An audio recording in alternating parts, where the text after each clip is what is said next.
Kisah ini merupakan lanjutan kisah saat Garuda membawa semua ular ke Suryaloka, dan melihat itu Dewi Kadru menangis. Taksaka berkata, kemana dia membawa mereka? Kadru dengan sedih berkata, mereka pergi ke Suryaloka.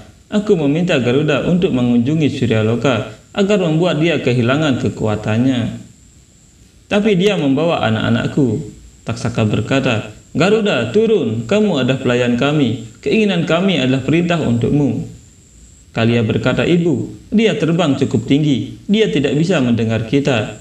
Taksaka berkata, betapapun tingginya dia terbang, tapi dia bisa mendengar ibunya.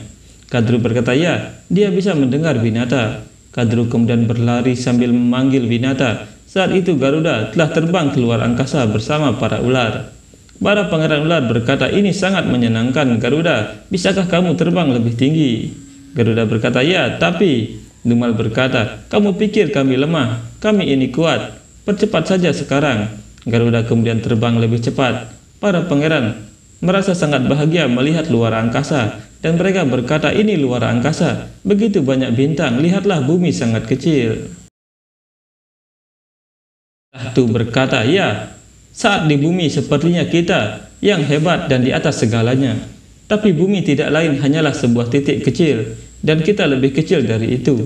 Garuda berpikir, aku senang mereka ikut. Pengalaman ini mungkin mengajari mereka tentang kemurahan hati. Dan setelah mereka mencapai bumi, mereka akan membantuku meyakinkan ratu untuk membebaskan ibu. Di hutan, Kadru mencari-cari Winata. Kadru terus berlari dan dia tidak peduli dengan kakinya yang menginjak-injak duri hingga terluka. Winata mendengar suara Kadru dan berpikir, apakah itu saudari Kadru? Seolah-olah dia memanggilku. Tapi apa yang dia lakukan di sini? Kadru sampai di sana dan berkata, Winata, selamatkan anak-anakku. Winata berkata, apa yang terjadi? Kadru berkata, panggil dia kembali, ayo, panggil dia kembali. Winata berkata, mengapa kamu begitu khawatir? Siapa yang harus aku panggil kembali? Kadru berkata, Garuda. Aku memintanya untuk membawa bunga matahari, tetapi anak-anakku ikut dengannya. Aku memanggilnya, tapi ia tidak mendengarkanku. Dia telah terbang tinggi, aku tidak bisa memanggilnya. Tolong panggil dia kembali, aku tidak bisa hidup tanpa putraku, tolong selamatkan mereka. Panggil dia kembali, Winata, tolong panggil dia kembali. Winata dengan khawatir berkata, baik, jangan khawatir, aku akan memanggilnya kembali. Winata kemudian memanggil Garuda berkali-kali dan suara itu sampai di telinga Garuda. Garuda berpikir, ibu, dia terdengar sangat khawatir. Para pangeran berkata, Garuda, jangan kurangi kecepatanmu. Kamu tidak dapat kembali sampai kamu menyelesaikan perintah ibu. Kamu adalah pelayan kami, jangan kembali sampai kami memerintahkanmu.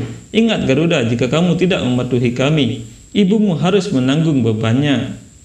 Mendengar itu Garuda berpikir, ini baru 2 hari sebagai budak dan aku sudah sangat tidak berdaya. Aku tidak bisa kembali ke ibuku bahkan jika aku benar-benar menginginkannya. Pasti sangat sulit bagi ibu untuk melupakan keinginannya dan menuruti perintah ratu. Aku tidak tahan dia menghancurkan hidupnya begitu. Garuda tetap melanjutkan perjalanannya dan di bumi Kadru merasa sangat khawatir. Kadru berkata, mengapa Garuda tidak kembali Winata? Winata berkata, aku tidak tahu. Tidak mungkin dia tidak datang atas panggilanku. Mungkin panggilanku tidak dapat didengarnya. Taksaka dan Kalia tiba di sana dan berkata, bisa juga dia mengabaikanmu. Bisa juga dia menggunakan kesempatan ini untuk membalas dendam. Kalia berkata, dia pasti telah menjebak saudara-saudaraku dengan godaan surgawi, sehingga dia bukan satu-satunya yang dalam bahaya. Winata berkata, anakku tidak seperti kalian. Dia menghormati nilai-nilai dasar manusia. Dia menghormati nilai-nilai yang telah aku ajarkan. Dia tidak manis dalam bicara untuk menipu. Putraku mengikuti jalan kebenaran dan kebaikan. Semuanya jelas bagiku sekarang. Kamu berbicara tentang puja, jadi aku akan pergi ke hutan ini, sehingga aku tidak bisa menghentikan Garuda. Kamu tahu bahwa pergi ke matahari dan mengambil bunga matahari itu tidak mungkin. Tetapi kamu memberinya perintah untuk melakukannya.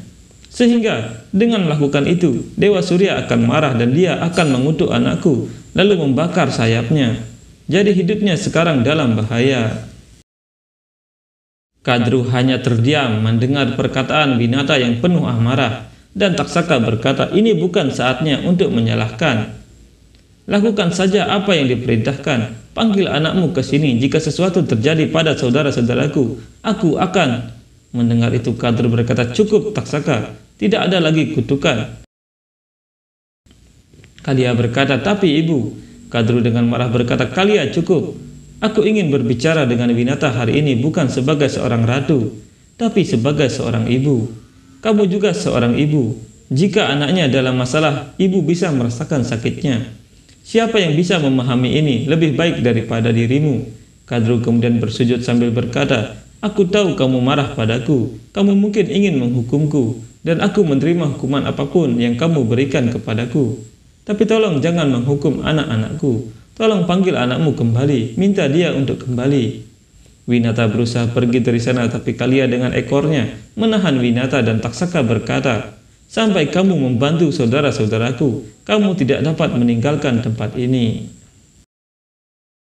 Winata berkata, ancamanmu tidak perlu nak, aku tahu apa yang harus aku lakukan, dan aku akan melakukannya. Tidak peduli apapun rencana jahat yang kalian rencanakan terhadap putraku dan diriku. Aku ingin pergi ke kuil. Aku membutuhkan restu Prabu Sriwisnu agar panggilanku dapat sampai ke anakku. Biarkan aku pergi. Kadru menatap Kalia dengan wajah marah, sehingga Kalia melepaskan Winata. Winata berjalan ke arah kuil sambil berpikir, seburuk apapun mereka seperti anak bagiku. Terimalah doaku Prabu, tolong selamatkan anakku dan yang lainnya dari api kemarahan Dewa Matahari. Mereka semua harus kembali dengan selamat ke bumi. Tolong bantu aku Prabu, tolong bantu aku. Saat itu Garuda dan para ular mendarat di bulan di istana Dewa Chandra. Garuda berkata, tolong berkati kami Dewa Chandra. Dewa Chandra berkata, mengapa kalian semua ada di sini? Garuda berkata, Ratu ingin melakukan puja, jadi aku pergi ke matahari untuk mendapatkan bunga matahari. Mereka ingin melintasi langit, jadi aku membawa mereka bersamaku juga. Dewa Chandra berkata, kalian semua ingin pergi ke Suryaloka. Apakah kalian tahu betapa panasnya di sana? Lebih mudah untuk mengambil berkahnya dari jauh. Tetapi memasuki Suryaloka itu tidak mungkin. Sayapmu akan terbakar sebelum kamu masuk Garuda. Dan bahkan jika tubuh saudara-saudaramu tidak terbakar, hidup mereka akan tetap terancam. Mendengar perkataan Dewa Chandra, mereka semua merasa takut, dan Garuda berkata, Dewa Chandra benar, perjalanan ini penuh bahaya, ini tidak lebih penting dari nyawamu. Aku pikir aku harus pergi sendiri. Tahtu berkata, Garuda, dikatakan bahwa makhluk bumi tidak dapat pergi ke surga dengan tubuh mereka, tetapi kamu dapat melakukannya. Jadi apakah hanya karena berbahaya kami semua harus kembali? Itu tidak mungkin. Ibu kami banyak berdoa agar kami bisa lahir. Dia banyak berdoa untuk putra yang kuat. Kami mungkin tidak sekuat saudara-saudara tertua kami, tetapi kami semua adalah pejuang. Kami tidak akan kembali. Kami tidak boleh mengecewakan ibu kami. Kami akan pergi ke Suryaloka. Itu perintah. Mendengar itu Garuda menjadi bingung.